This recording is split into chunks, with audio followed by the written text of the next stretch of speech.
But see, I'm convinced that because of my earliest wiring, that I had a brain that can tolerate stress more effectively than my sister's brain could tolerate stress. So I could recover from stressful situations faster than she could recover from situations. She didn't have the same opportunity to recover as I did to recover. Nadine Burke-Harris, she wrote the book, The Deepest Well. It's a super good book. She's the one who told me that the brain forms 1 million neural connections per second in the first year. Trauma is any stressful event which is prolonged, overwhelming, and unpredictable. Any stressful event which is prolonged, overwhelming, and unpredictable. And when the trauma continues on unexpressed, unprocessed, and misunderstood, that's what creates the difference between a short-term stressful experience versus a long-term life-altering experience. Trauma is any stressful event that we cannot, that's overwhelming, unpredictable, and prolonged. And when we can't talk about it, when we can't cry about it, when we can't express through it, when we can't be soothed through it, it can impact us for the rest of our lives. And the way it does it is because it shifts the brain, it shifts your amygdala. So when you're stressed, your amygdala gets activated, which is this little part of your brain here, responsible for fight, flight, or freeze. So when you're being exposed to stress, your amygdala is getting activated. It's very strong. So when you're an infant, your amygdala, which starts to come online at birth, it's fully online by the time you are 24 months old. Your amygdala is fully developed. Between 18 and 24 months. And we're talking, this is normal development. This doesn't even include if you're stressed. See, if you're stressed, it's like your Popeye who's been eating spinach all the time. So you have a more sensitive amygdala. And what that amygdala does, pumps out cortisol, which goes to your hippocampus, which is responsible for your short-term memory, which then communicates to your orbital frontal cortex. So when you get stressed, you have that sensitive amygdala, and this is what you got to understand about adopted and foster kids. Make this very simple for you. Very simple. Your adopted and foster kids are stress sensitive and fearful. Write that down. Write that down. Pray on that. Meditate on that. If you've got a child who's experienced a lot of stress, that child is stress sensitive and fearful. Stress sensitive and fearful. They cannot tolerate stress the same way other kids can tolerate stress. Now, what is stress? See, this is the other problem. The other problem is that we associate stress with these bad situations. We associate stress with these, it's so weird to me. We have to associate stress with an argument or getting in trouble or like just completely losing your mind. But you can be stressed, first of all, through any of your sensory pathways. You can be stressed by what you see, what you hear, what you smell, what you touch, and what you taste. Any of those 5 pathways can cause you to be stressed, and when you become stressed, it's all unconscious. You don't even know it. But you can also be stressed by movement. You can be stressed by digestion. You can be stressed by temperature. And you can become stressed by having an intuition, an intuitive sense. Your intuition is a sense. So your gut could interpret as some energy, some vibration, and you could become stressed. And as soon as you become stressed, your cortisol starts to pour. And you're not thinking clearly, and your short-term memory is suppressed. So you have a stress-sensitive, fearful child, and here's the other thing you got to realize. An acting-out child is a stressed-out child. If your child is acting out, it's because your child is stressed out. That doesn't get any more simpler than that. That's so powerful. If your child is acting out, it's because your child is stressed out, and I'm going to lay something even heavier on you. An acting out child is a stressed out child, is a regressed child. So what happens is when you become stressed, you emotionally regress. So you might have what's your name, Dad? Micah? How old's your child? We've got 3. You have 3? The one that brought you here today. Probably the 6 and 7. Probably the 6 and 7-year-old. So when your 6 and 7-year-olds are acting out, it's because they're stressed out. But here's what happens. When we stress, we regress, which means they're actually not 6 or 7. They're more like 2, maybe 18 months, depending on the history, could even be babies. But here's what we do in our society. We are so conditioned to believe 2-year-olds should act like adults, that the moment our 6 or 7-year-old stresses and regresses to infancy, not only do we focus on them being 6 or 7, but we become obsessed with the fact that we need them to get to 18. So I need you to act now at 6 or 7 like you should act when you're 18, so I can feel safe enough to feel like I did a good enough job as a parent to know that you're going to be okay. So then what we actually miss, not only do we miss the 6 and 7-year-old, but we miss the baby. Because emotionally, they're babies or they're 2 years old. See, I always say if you have an aggressive child, you have a 2-year-old. Because your aggression is you're at 2 is when your amygdala comes fully online. So that's when children start biting and attacking and doing all the crazy stuff because their stress receptors fully active. You get a 6 or 7-year-old who's aggressive, it's because when they stress, they revert back to a 2-year-old. So the breakthrough is to see the 2-year-old, not the 6 or 7-year-old. But in order to see the 2-year-old, not the 6 or 7-year-old, you got to not get so stressed out and overwhelmed. So you got to do what? You got to breathe. And you got to say, I'm not going to die. And then you say, they're not going to die. And then you slow down. Then you slow down.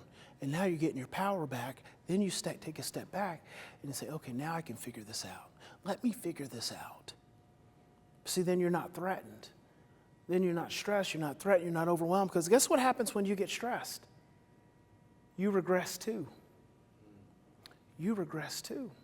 So when you get stressed, you become an adolescent or a 5-year-old or a 2-year-old. Prince said, act your age, not your shoe size. But when we get stressed, that's what we do. We regress. We regress. So you go back to an emotional place, and then a lot of times we're just babies trying to parent our own babies. We're just kids trying to parent our own kids. And we wonder why we can't, it doesn't get any better. And then you got 3 of them. How stressful is that? If every time you feel stressed, you feel threatened, because that's what your amygdala does. Every time you feel stressed, your amygdala, your fear receptor in your brain is just looking for a threat. It doesn't think, it's reactive, and it's just looking for a threat. That's it. It's just seeing threat, threat, threat, threat, threat. And then what it does is it goes down in your brainstem and it starts looking for a vibration that matches anything that's showing up. So when your 6 or 7-year-old is going, "Rah!" they're sending you a vibration. That vibration goes into your amygdala, and your amygdala goes down into your brainstem, which is like a little filing cabinet, and it starts looking around in all your experiences, and it finds one. Oh, there's an experience. That matches that vibration, and that's how you feel. That's how you feel. You think you're feeling in reaction to what you're seeing and experiencing, but you're not. You're feeling in reaction to what you've already felt and experienced. Try that one on. See, we think we're upset and stressed out and mad at our kids because of what they're doing, but you're not. You're stressed out and upset and mad at your kids because your kids are making you feel something you've already felt before, that 9 times out of 10 that you didn't really ever deal with. You never had anyone to help you express, process, or understand and make sense of it. And when you don't have anyone to help you make sense of it, that energy just gets stuck in your body, waiting to be triggered another time. It becomes very important. So what do we have to do? Well, we've got to be able to calm ourselves down, is breathing. And once you start breathing, what you do is you trigger your hypothalamus. Your hypothalamus releases a hormone called oxytocin. Oxytocin is your brain's anti-stress hormone. It's your brain's anti-stress hormone. Now, I'm giving you a lot of information. I think we're probably going to take a break here in a moment. It's your brain's anti-stress hormone. So cortisol is your primary stress hormone, and it happens automatically. When you're stressed out, your cortisol is being released. It's overwhelming you. It's suppressing your short-term memory. It's sending crazy thoughts to your frontal brain. You've got to turn on oxytocin. Oxytocin is your anti-stress hormone. So when cortisol passes through your hypothalamus, it's got to turn on oxytocin. Calm down. That's how you calm down. But guess what? Where your cortisol is automatic, it's automatic and it starts to come online right after conception and completes its development by the 18th month, the 18th to 24th month. Your hypothalamus and hippocampus don't come online until the 36th month. So until you're 3 years old, you don't even begin to have the mechanisms to calm yourself down. Before you're 36 months old, you don't even have the mechanisms to start to calm. So what does that mean for the adults? Well, what that means for the adults is that from 0 to 3, when the baby cries and the baby doesn't have the mechanism to calm themselves down, who has to calm the baby down? We do. Because then what you're doing is you're teaching the baby how to release oxytocin in the midst of stress. But what happens if you grew up in Oklahoma, for instance, and you learned that when babies cry, they are manipulating you and you should ignore the cry and let them cry themselves to sleep and don't pick the baby up every time they cry? Sounds familiar, doesn't it? Absolutely. Because that is what we learned from stressed out parents who were raised by stressed out parents. Because a baby who cries does what? Causes you stress. So then you get taught in some maladaptive, unhealthy way, you don't pick up the crying baby because they're manipulating you, or you're going to spoil them. Don't pick up the baby every time you cry, you're going to spoil. They're going to expect it. Of course they expect it. They can't calm themselves down. They are dependent on you to help calm them down. And if you don't calm them down, guess what happens? See, no one tells you this. If you don't pick the baby up and soothe them and calm them down, then their brain will stress to exhaustion, and then they will move into a state called hypoarousal. So the brain will not allow you to cry yourself to death. So it'll put you to sleep. You pass out. And that's why the baby who's cried themselves to sleep is flushed red in the face. That's cortisol. They've just stressed themselves out.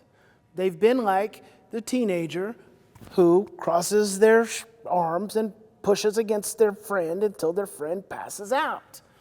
That's all that the baby is doing. So when people tell you don't pick up the baby, that is wrong. That is not true. That is not right. You cannot spoil a baby by picking them up too much because you can't spoil a baby internally. You can only spoil a child externally by buying them too much stuff, as using the stuff as a substitute for you.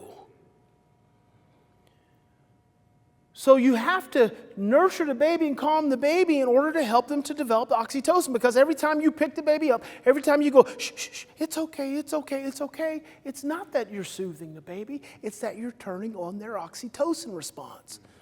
You're teaching their oxytocin response.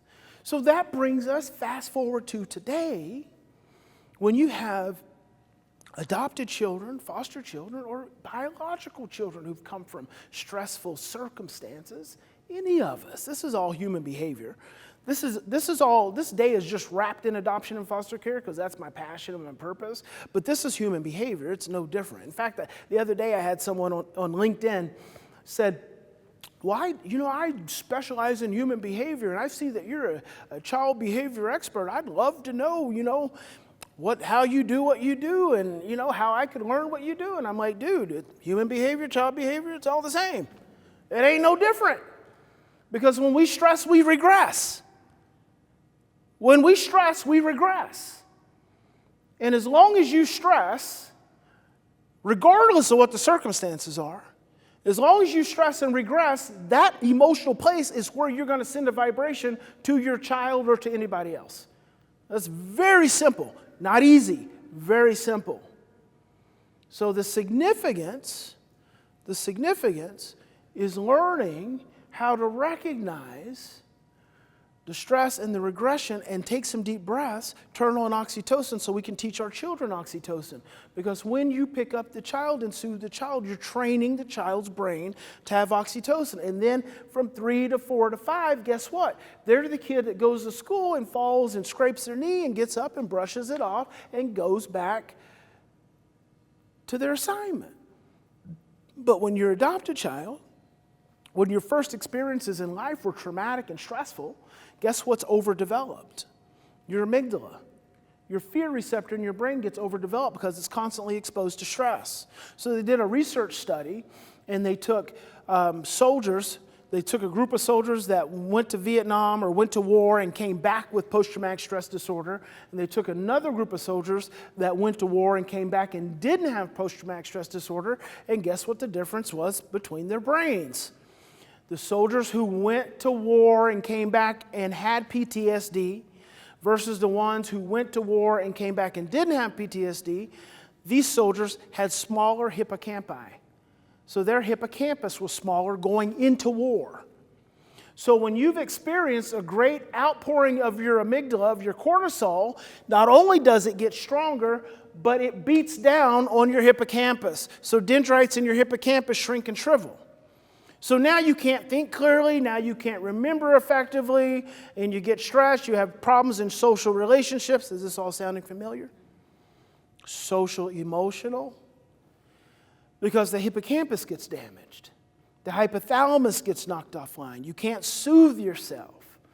So then you get stressed, you can't soothe yourself. And so these soldiers would go into war with these already smaller, because they'd already experienced high levels of stress and trauma before they ever went to war. But the soldiers who went to war and had healthier hippocampi were able to process it. They're like the little kids who go to school and never have a problem. You're familiar with those kids? There's the little kids who go to school and never have a problem.